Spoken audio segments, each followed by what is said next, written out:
ओम शांति 29/2/2024 प्रातः मुरली।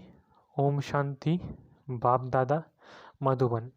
बाबा आज कह रहे हैं, मीठे बच्चे, माया दुश्मन तुम्हारे सामने है, इसलिए अपनी बहुत बहुत संभाल करनी है। अगर चलते चलते माया में फंस गए तो अपने तकदीर को लकीर लगा देंगे। मीठे बच्चे, माया दुश्मन तुम्हारे सामने है, इसलिए अपनी बहुत बहुत संभाल करनी है।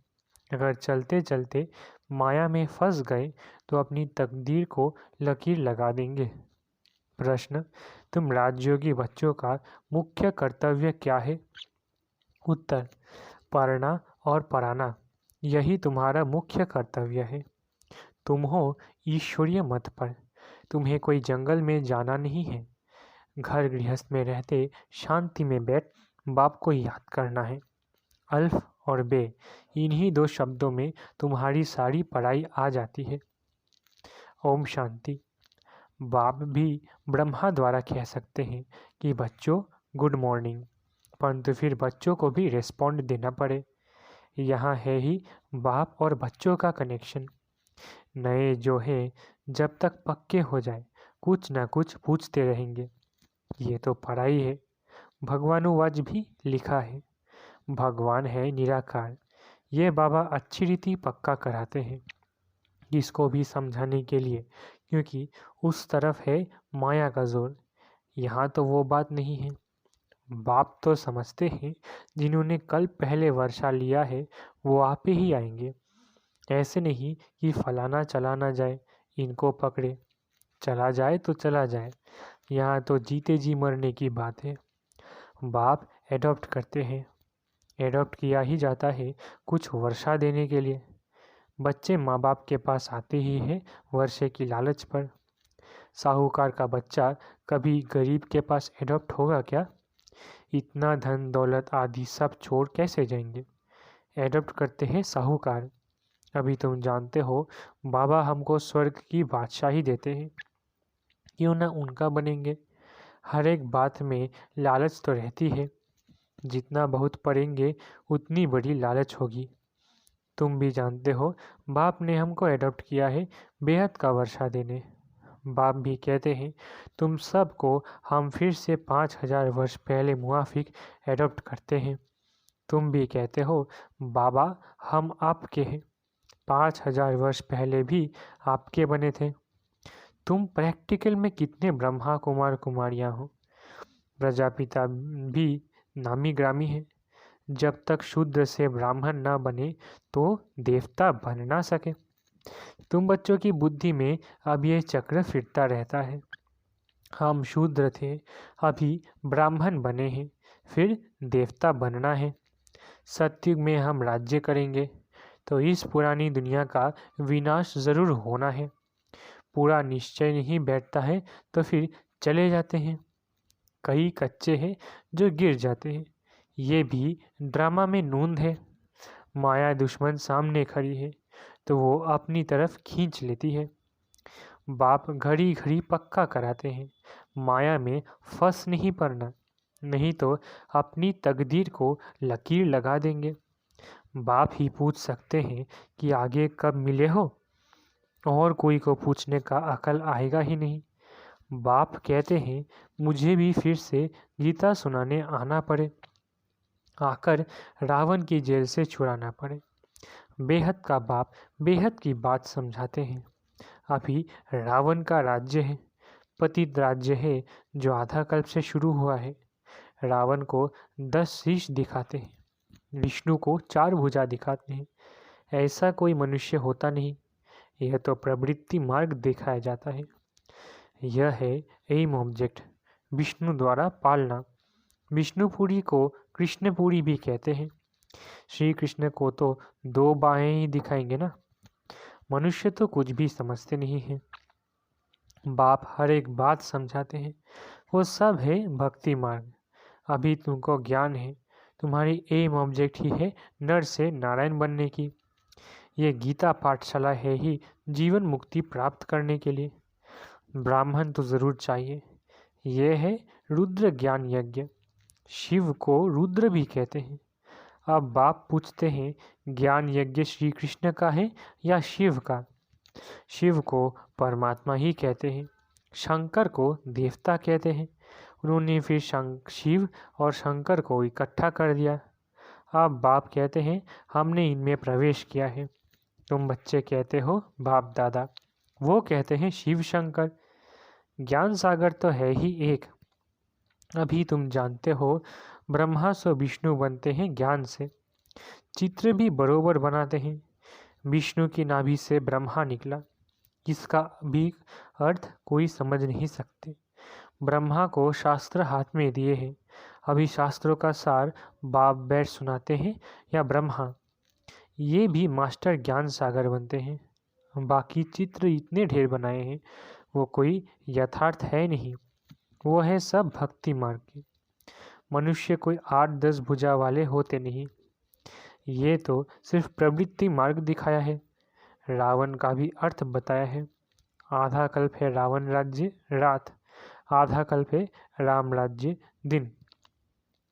बाप हर एक बात समझाते हैं। तुम सब एक बाप के बच्चे हो। बाप ब्रह्मा द्वारा विष्णुपुरी की स्थापना करते हैं और तुमको राजयोग सिखाते हैं। ज़रूर संगम पर ही राजयोग सिखाएंगे, द्वापर में गीता सुनाएंगे। ये तो रॉन्ग हो जाता है। बाप सच बतलाते हैं। बहुतों को ब्रह्मा का, श्री कृष्ण का साक्षात्कार होता है। ब्रह्मा का सफ़ेद पोश ही देखते हैं। शिव बाबा तो है बिंदी। बिंदी का साक्षात्कार हो तो कुछ समझ न सके। तुम कहते हो हम आत्मा हैं। अब आत्मा को किसने देखा? कोई ने नहीं। वो तो बिंदी है। समझ सकते हैं ना? जो जिस भावना से जिसकी पूजा करते हैं, उनको वही साक्षात्कार होगा। दूसरा अगर रूप देखें तो मूंझ पड़े। हनुमान की जो पूजा करेंगी तो उनको वही दिखाई पड़ेगा। गणेश के पुजारी को वही दिखाई पड़ेगा। बाप कहते हैं, हमने तुमको इतना धनवान बनाया, हीरे जवाहरों के महल थे, तुमको अनगिनत धन था। तुमने अभी वो सब कहाँ गंवाया? अभी तुम कंगाल बन गए हो, भीख मांग रहे हो। बाप तो कह सकते हैं ना, अभी तुम बच्चे समझते हो बाप आए हैं, हम फिर से विश्व के मालिक बनते हैं। ये ड्रामा अनादि बना हुआ है। हर एक ड्रामा में अपना पार्ट बजा रहे हैं। कोई एक शरीर छोड़ जाकर दूसरा लेते हैं। इसमें रोने की क्या बात? सत्युग में कभी रोते नहीं। अभी तुम मोहजीत बन रहे हो। मोहजीत राजाएं ये लक्ष्मी नारायण आदि है, वहाँ मोह होता नहीं। बाप अनेक प्रकार की बातें समझाते रहते हैं। बाप है निराकार। मनुष्य तो उसे नाम रूप से न्यारा कह देते, लेकिन नाम रूप से न्यारी कोई चीज़ थोड़ी ही होती है। हे भगवान, ओ गॉडफादर कहते हैं ना, तो नाम रूप है ना। लिंग को शिव परमात्मा, शिव बाबा भी कहते हैं। बाबा तो है ना बरोबर। बाबा के ज़रूर बच्चे भी होंगे। निराकार को निराकार आत्मा ही बाबा कहती है। मंदिर में जाएंगे तो उनको कहेंगे शिव बाबा, फिर घर में आकर बाप को भी कहते हैं बाबा। अर्थ तो समझते नहीं, हम उनको शिव बाबा क्यों कहते हैं? बाप बड़े ते बड़ी पढ़ाई 2 अक्षर में पढ़ाते हैं, अल्फ और बे। अल्फ को याद करो तो बे बादशाही तुम्हारी है। यह बड़ा भारी इम्तिहान है। मनुष्य बड़ा इम्तिहान पास करते हैं तो पहले वाली पढ़ाई कोई याद थोड़ी ही रहती है। पढ़ते पढ़ते आखिरी तंत्र बुद्धि में आ जाता है। तंत्र अर्थात सार। यह भी ऐसे है, तुम पढ़ते आए हो। अंत में फिर बाप कहते हैं मन मना भव, तो देह का अभिमान टूट जाएगा।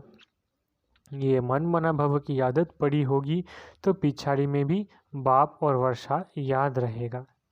मुख्य है ही ये, कितना सहज है। उस पढ़ाई में भी अभी तो पता नहीं क्या क्या पढ़ते हैं। कितने अलग अलग प्रांत हो गए। दिल्ली में जो चीज़ 1 रुपया शेर, बॉम्बे में मिलेगी 2 रुपया शेर, क्योंकि प्रांत अलग अलग है। हर एक समझते हैं हम अपने प्रांत को भूख थोड़ी ही मारेंगे। कितने झगड़े आदि होते हैं, कितना रोला है। भारत कितना सॉल्वेंट था, फिर 84 का चक्र लगाते इनसॉल्वेंट बन पड़े हैं। कहा जाता है हीरे जैसा जन्म अमूलक कौड़ी बदले खोया रे।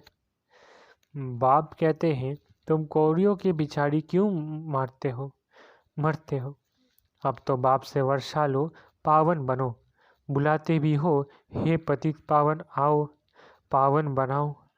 तो इससे सिद्ध है पावन थे, अब नहीं है, अभी है ही कलयुग। बाप कहते हैं मैं पावन दुनिया बनाऊंगा तो पतित दुनिया का ज़रूर विनाश होगा।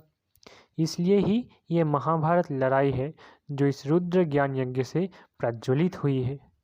ड्रामा में तो ये विनाश होने की भी नूंद है। पहले पहले तो बाबा को साक्षात्कार हुआ, देखा इतनी बड़ी राजाई मिलती है तो बहुत खुशी होने लगी। फिर विनाश का साक्षात्कार भी कराया। मन मना भव मध्याजी भव, ये गीता के अक्षर हैं। कोई कोई अक्षर गीता के ठीक है। बाप भी कहते हैं तुमको ये ज्ञान सुनाता हूँ, यह फिर प्राय लोप हो जाता है। कोई को भी पता नहीं है कि लक्ष्मी नारायण का राज्य था तो और कोई धर्म नहीं था। उस समय जनसंख्या कितनी थोड़ी होगी, अब कितनी है।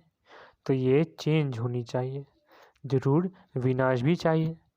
महाभारत लड़ाई भी है, ज़रूर भगवान भी होगा। शिव जयंती मनाते हैं तो शिव बाबा ने क्या कर किया वो भी नहीं जानते। अब बाप समझाते हैं गीता से श्री कृष्ण की आत्मा को राजाई मिली। माता पिता कहेंगे गीता को, जिससे तुम फिर देवता बनते हो। इसलिए चित्र में भी दिखाया है श्री कृष्ण ने गीता नहीं सुनाई। श्री कृष्ण गीता के ज्ञान से राजयोग सीख ये बना, कल फिर श्री कृष्ण होगा।